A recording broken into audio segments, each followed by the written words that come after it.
Assalamualaikum warahmatullahi wabarakatuh. Salam buat sobat semua yang berbahagia. Semoga kita semua selalu dalam keadaan sehat walafiat.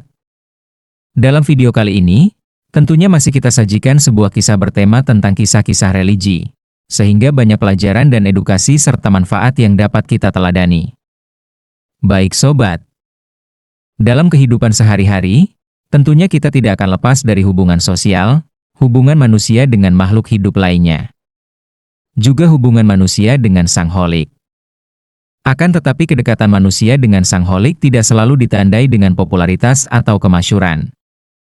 Justru banyak di antara mereka yang sengaja dirahasiakan derajatnya oleh Allah agar terhindar dari ria dan kesombongan. Oleh karena itu, kita sajikan video ini untuk dipahami, agar kita tidak seringkali menilai seseorang dari penampilan, jabatan, atau kekayaannya. Padahal, tidak semua kemuliaan terlihat oleh mata manusia. Cerita ini mengenai konsep-konsep tentang wali tersembunyi. Semoga dapat membuka hati kita untuk lebih menghargai setiap orang dan tidak mudah meremehkan siapapun. Ceritanya, di sebuah kota yang ramai oleh lalu lalang manusia, ada seorang kakek tua yang baru saja beberapa bulan tinggal di sebuah desa. Setiap harinya bekerja sebagai pengayuh becak. Usianya yang sudah tua, tubuhnya kurus, rambutnya memutih, dan wajahnya penuh keriput yang menyimpan cerita panjang kehidupan. Dia adalah Mbah Sastro. Ia terbiasa dipanggil dengan kakek tua. Setiap pagi sebelum matahari terbit, ia sudah bangun dari tidurnya. Ia tinggal di sebuah rumah kecil yang terbuat dari papan tua. Is menjalani hidupnya sendiri, hanya ditemani becak tua yang menjadi sumber penghidupannya. Di antara tetangga, jarang yang mengenalnya, hanya beberapa orang yang berdekatan dengan rumahnya. Tapi yang mereka tahu, kakek tua itu seorang pengayun becak, namun ia adalah orang yang taat dengan ibadahnya.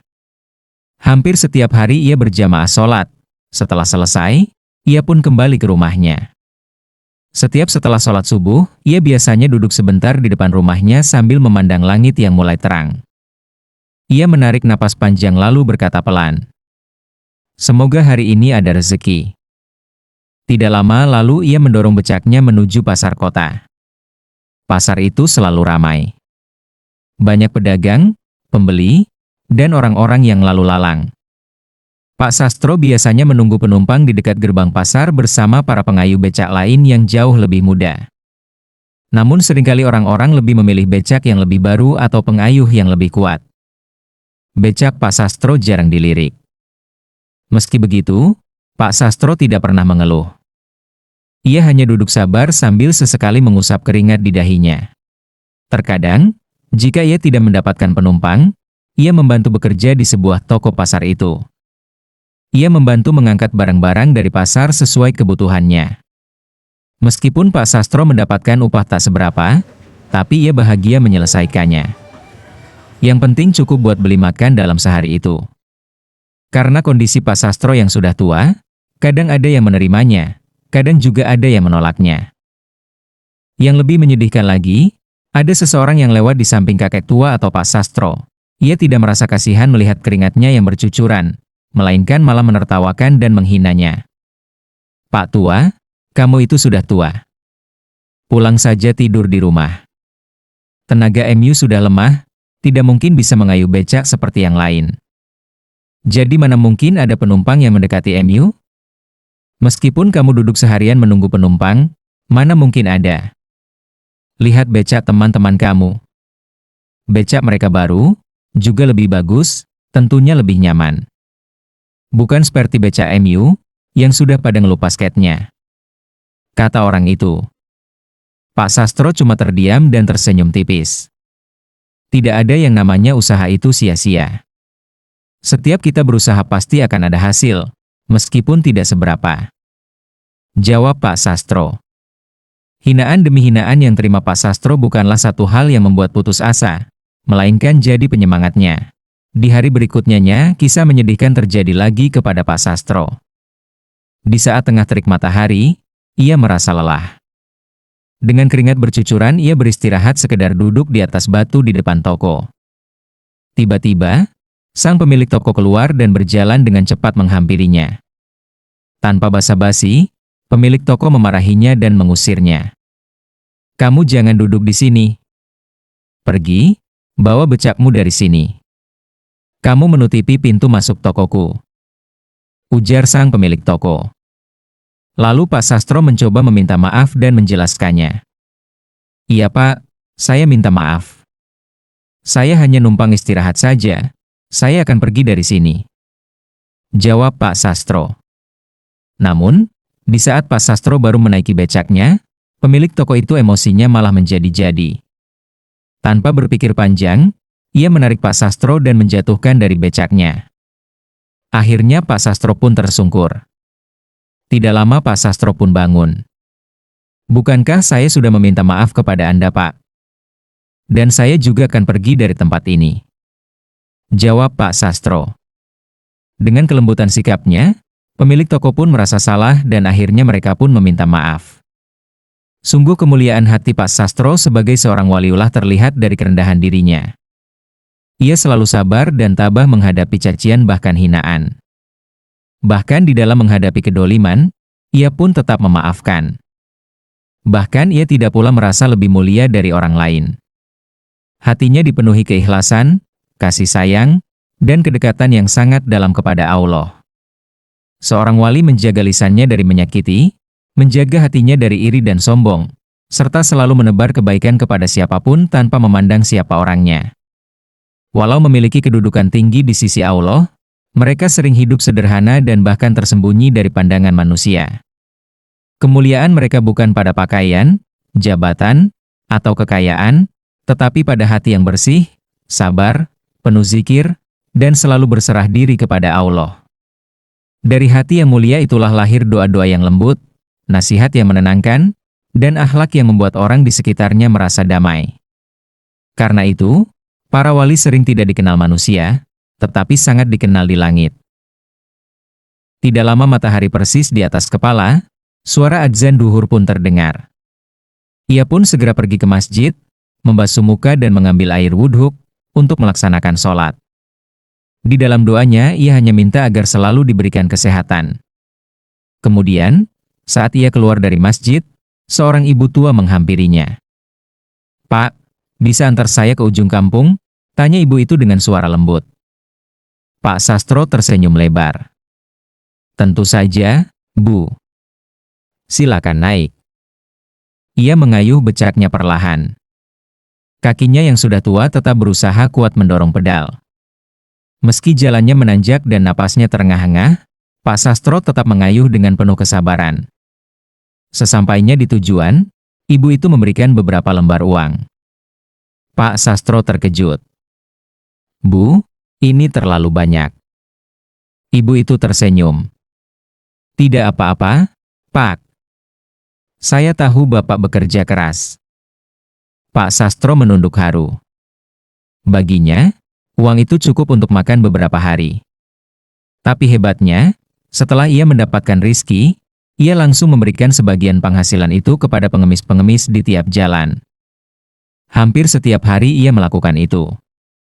Dan akhirnya, sebagian teman pengayun becak mengetahuinya.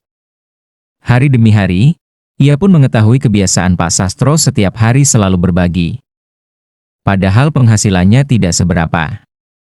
Kadang sehari hanya dapat satu penumpang saja. Keesokannya kabar itu semakin meluas. Dan akhirnya mereka mulai curiga, siapa sebenarnya Pak Sastro itu. Ia bukan cuma sekedar pekerja keras, tapi setiap di tengah-tengah ia mencari penumpang, ia pun juga rajin beribadah. Seolah bekerja hanyalah sebagai syarat hidup, bukanlah kebutuhan pokok.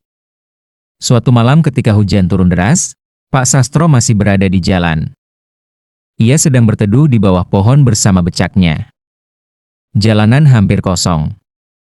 Tiba-tiba seorang pria muda berlari menghampirinya sambil membawa tas besar. Pak, tolong antar saya ke rumah sakit. Ibu saya sakit. Tanpa berpikir panjang, Pak Sastro langsung mengayuh becaknya dengan sekuat tenaga. Hujan membasahi tubuhnya, angin dingin menusuk kulitnya, namun ia terus mengayuh. Jalanan yang licin membuat becaknya sering tergelincir, tetapi ia tidak berhenti. Beberapa saat kemudian mereka sampai di rumah sakit. Pria muda itu sangat berterima kasih. Pak, terima kasih banyak. Kalau tidak ada Bapak, saya tidak tahu harus bagaimana. Pak Sastro hanya tersenyum. Tidak apa-apa, Nak. Semoga ibumu cepat sembuh. Pria itu memberikan uang yang cukup banyak kepada Pak Sastro, tetapi Pak Sastro hanya mengambil sebagian kecil. Ini saja cukup, katanya. Pria itu terharu melihat kebaikan hati Pak Sastro. Sejak malam itu, banyak orang mulai mengenal kakek pengayuh becak yang baik hati itu. Mereka sering memilih becaknya karena tahu ia orang yang jujur dan sabar. Meski hidupnya tetap sederhana dan ia masih tinggal di rumah kecil sendirian, hati Pak Sastro selalu terasa hangat. Ia percaya bahwa selama masih diberi kekuatan untuk mengayuh becaknya, Allah pasti selalu memberinya jalan. Hingga hari berganti. Setiap hari becak Pak Sastro banyak yang ngantri. Tidak seperti biasanya yang dipandang sebelah mata. Namun, dengan baik hatinya Pak Sastro, ia membagi para penumpang itu kepada pengayun becak lainnya. Ia berusaha berbagi pekerjaan dan penghasilan kepada teman-temannya. Bukan untuk dirinya sendiri. Dari sifat-sifat baik itulah, teman-teman Pak Sastro benar-benar simpati kepadanya. Bukan cuma rajin ibadah, tapi ia rela berbagi dari sebagian penghasilannya kepada sesama. Banyak orang melihatnya hanya sebagai tukang becak tua yang miskin. Penghasilannya tidak seberapa. Kadang ia hanya mendapat 1-2 penumpang dalam sehari. Bahkan seringkali ia pulang tanpa penghasilan. Namun ada satu kebiasaan Pak Sastro yang membuat orang-orang heran. Setiap sore, setelah selesai bekerja, ia selalu berhenti di dekat pos pinggir pasar. Di sana biasanya ada beberapa pengemis duduk berjajar. Ada yang buta, ada yang pincang, ada pula yang membawa anak kecil. Pak Sastro turun dari becaknya dan membagi uangnya kepada para pengemis itu. Ini sedikit rezeki untuk kalian, katanya dengan suara lembut. Para pengemis sering berkata, Pak, Bapak sendiri kan susah. Kenapa masih memberi kami? Pak Sastro hanya tersenyum. Rezeki itu bukan soal banyak atau sedikit. Yang penting kita mau berbagi. Orang-orang yang melihat sering menggelengkan kepala. Dia saja tukang becak tua, tapi masih memberi sedekah, kata seorang pedagang. Padahal penghasilannya pasti kecil, sahut yang lain. Bahkan ada yang mengejeknya. Dasar kakek bodoh. Uangnya sedikit malah dibagi-bagi. Pak Sastro tidak pernah marah mendengar itu semua. Ia hanya tersenyum dan melanjutkan hidupnya seperti biasa. Hari demi hari berlalu. Suatu malam, hujan turun sangat deras. Jalanan pasar menjadi sepi. Banyak orang sudah pulang ke rumah masing-masing. Hanya beberapa pengemis yang masih berteduh di bawah teras toko dan kios kosong. Pak Sastro datang seperti biasa. Namun malam itu hanya ada satu pengemis tua yang duduk sendirian. Pak Sastri menghampirinya dan memberikan uang yang ia dapat hari itu. Terimalah, semoga bermanfaat, kata Pak Sastro. Pengemis itu menatapnya lama. Apa kau tidak takut besok tidak punya uang untuk makan? Tanya pengemis itu. Pak Sastro tersenyum. Yang memberi rezeki bukan saya, tapi Tuhan. Saya hanya menyalurkan sedikit saja. Tiba-tiba sesuatu yang aneh terjadi. Pengemis itu berdiri perlahan. Wajahnya yang semula tampak lemah tiba-tiba terlihat bersinar. Ia berkata pelan, Wahai Sastro, sudah lama aku mengamatimu. Pak Sastro terdiam. Engkau memberi bukan karena ingin dipuji. Engkau memberi meski engkau sendiri kekurangan. Pak Sastro hanya menunduk. Tak lama kemudian beberapa orang yang berteduh di sekitar masjid melihat cahaya lembut di sekitar pengemis itu. Mereka terkejut. Pengemis itu lalu berkata lagi, Ketahuilah, tidak semua orang yang tampak miskin itu benar-benar miskin. Dan tidak semua yang tampak lemah itu tanpa kedudukan di sisi Allah. Orang-orang semakin bingung. Keesokan harinya kabar aneh menyebar di pasar. Banyak orang mengatakan mereka melihat sesuatu yang luar biasa. Malam sebelumnya, Namun kejadian yang lebih mengejutkan terjadi beberapa hari kemudian. Seorang ulama besar yang sedang berkunjung ke kota itu tiba-tiba meminta bertemu dengan Pak Sastro si tukang becak. Orang-orang heran. Ketika Pak Sastro datang, sang ulama berdiri dan mencium tangan kakek tua itu dengan penuh hormat. Semua orang terkejut. Kenapa seorang ulama besar mencium tangan tukang becak? Bisik orang-orang. Sang ulama lalu berkata kepada mereka, "Kalian tidak mengenalnya. Kakek ini bukan orang biasa." Orang-orang saling berpandangan. Ulama itu melanjutkan dengan suara pelan namun tegas. Di balik pakaiannya yang lusuh, ia adalah seorang wali yang menyembunyikan dirinya. Ia memilih hidup sederhana agar hatinya tetap dekat dengan Tuhan. Pasar menjadi sunyi. Banyak orang yang dulu mengejek Pak Sastro langsung menundukkan kepala karena malu. Ternyata selama ini, wali yang mereka cari-cari bukanlah orang yang berpakaian indah atau duduk di tempat tinggi.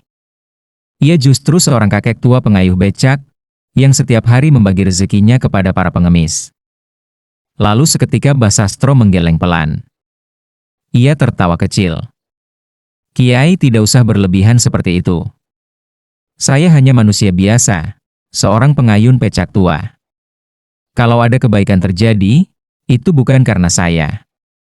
Itu karena pertolongan Allah. Jangan pernah memuliakan manusia berlebihan seperti itu," jawab Mbah Sastro. Ucapan itu membuat semua orang terdiam. Sejak saat itu Mbah Sastro semakin merendahkan diri. Semua orang semakin kuat mengatakan kalau ia adalah wali yang tersembunyi di tengah-tengah keramaian kampung itu. Jika ada orang yang memujinya, ia segera mengalihkan pembicaraan. Setiap pagi ia tetap melakukan rutinitasnya sebagai pengayun becak. Tidak ada sedikit pun perubahan dalam kehidupannya. Namun setiap hari, mereka membicarakan tentang Mbah Sastro. Mereka benar-benar tak menduga katanya. Namun ketika mereka mencoba memuji Mbah Sastro, ia hanya tertawa kecil. Hari demi hari berlalu. Mbah Sastro tetap hidup sederhana. Ia membantu siapa saja tanpa meminta balasan. Jika ada yang memberinya uang atau hadiah, ia sering memberikannya kembali kepada orang yang lebih membutuhkan. Bagi Mbah Sastro, yang terpenting bukanlah dikenal sebagai orang suci, melainkan menjadi manusia yang bermanfaat. Suatu sore, seorang anak kecil bertanya kepadanya, "Mbah, kenapa Mbah tidak mau disebut wali?" Mbah Sastro menatap anak itu dengan mata yang lembut. "Nak," katanya pelan, "orang yang benar-benar dekat dengan Allah justru takut dipuji. Karena pujian bisa membuat hati menjadi sombong." Anak itu mengangguk walau belum sepenuhnya mengerti. Matahari mulai tenggelam. Langit berubah jingga keemasan. Mbah Sastro berjalan perlahan menuju rumahnya yang kecil. Di mata warga desa, ia mungkin hanyalah seorang kakek tua dengan pakaian lusuh. Namun bagi mereka yang mengenalnya lebih dekat, Mbah Sastro adalah pelajaran hidup tentang kerendahan hati, keikhlasan, dan kebaikan tanpa pamrih. Dan sampai kapanpun, Mbah Sastro tetap bersikeras mengatakan satu hal kepada siapapun yang memujinya. "Aku ini hanya manusia biasa.